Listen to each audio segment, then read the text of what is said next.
Alright? Goku is incredibly powerful, a skilled warrior, and a great character. But Superman is on a completely different level, one which really doesn't belong in versus matches like these. Sure, due to the writing style of Dragon Ball, Super Saiyan God Goku's exact limits are difficult to pinpoint. Also, Goku will likely achieve a new form in the future. It's just how Dragon Ball works nowadays. However, none of that is really a factor.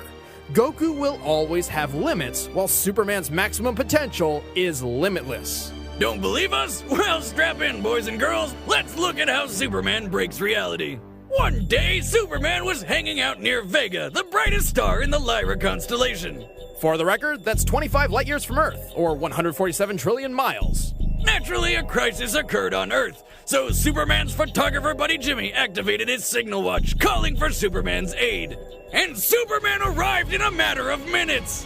Being a comic book, the time Superman took getting to Earth is unspecified. However, the comic never mentioned or implied any large time lapse, and he arrived as the battle was ending. Even if we seriously lowballed this feat to taking 10 minutes, Superman would be traveling over 800 trillion miles per hour, over 1,000,000 times the speed of light. But more impressively, Jimmy's signal watch operates by emitting a high-frequency sound only Superman can hear. Which means Superman heard the signal in the vacuum of space 25 light years away. That is physically impossible. Except for Superman. Oh, you aren't impossible? How about the time he lifted Spectre off the ground? A guy literally made up of eternity. No, not insane enough for you? Well then, how about the time Superman lifted a book of infinite pages? That's right, Superman lifted both eternity and infinity. Though he did have some help from Wonder Woman and Shazam. Hey Wiz, what's half of infinity? Infinity! Regardless, they have limits in their own strength, so while they were lifting a specific set part for each load, Superman was lifting everything else, which literally means everything else. Really, Wonder Woman and Shazam didn't even need to be there. Superman's held a black hole, survived an explosion equal to 50 supernovas, flew through the center of a red sun, which is like tanking millions of nukes rapid fire, and once easily absorbed enough solar energy to vaporize half a galaxy. And to put an end to the Wizards magazine argument, here he is getting thrown from orbit into Earth with enough force to devastate the planet and cause nuclear winter. Oh look! He stood up moments later, more pissed off than hurt. Oh, and by the way, none of this was pre-crisis. Believe us, we know none of this makes any logical sense.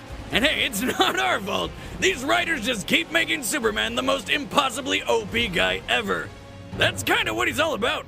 Exactly. Superman isn't just a sketch on paper. He's an ideal.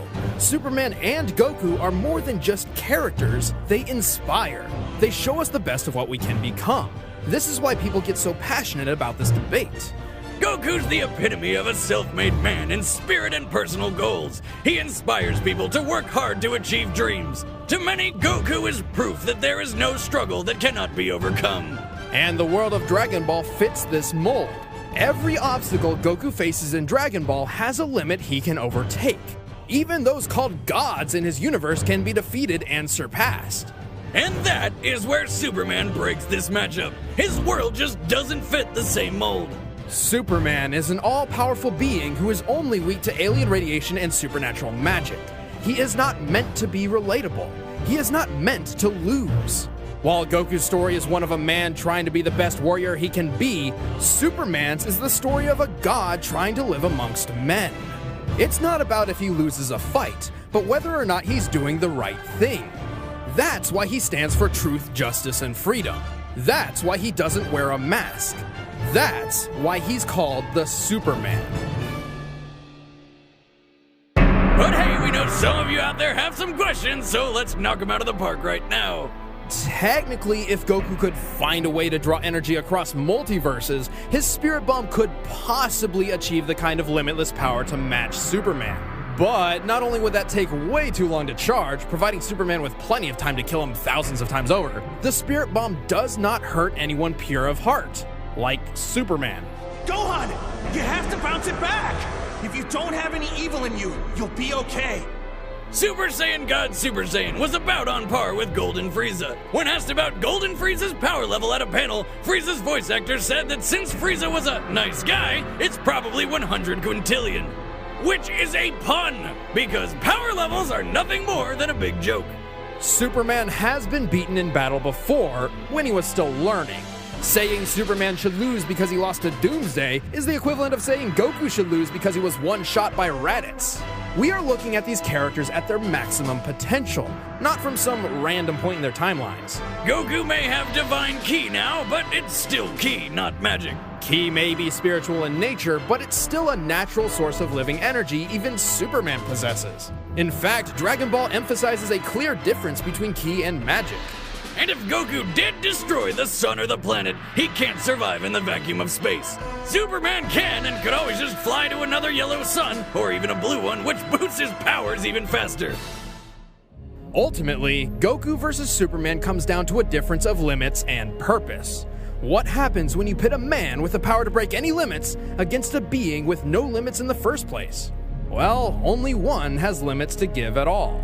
But that's exactly what makes him such a memorable character. Think about it. If you had a Goku that was as powerful as Superman, would you even want him?